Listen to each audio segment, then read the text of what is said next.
একটি খরোরা নিবাসী মোহাম্মদ বারিকুল ইসলাম আজ বিকাল 4 ঘটিকার সময় ইন্তিকাল করিয়াছেন। ইন্না লিল্লাহি ওয়া ইন্না ইলাইহি রাজিউন। উক্ত জানাজার নামাজ আজ রাত 8:30 খরোরা কবরস্থানে দাফন করা হইবে।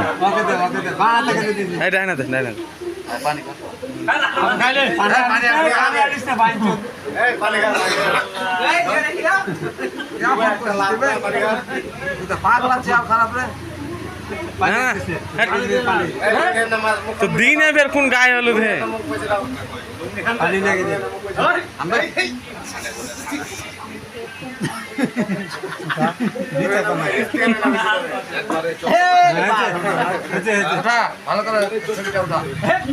এই যে হলুদ মাখা চলছে। আমার বাঙালি ছবিটা লাগা 40 দিনের আগে থেকে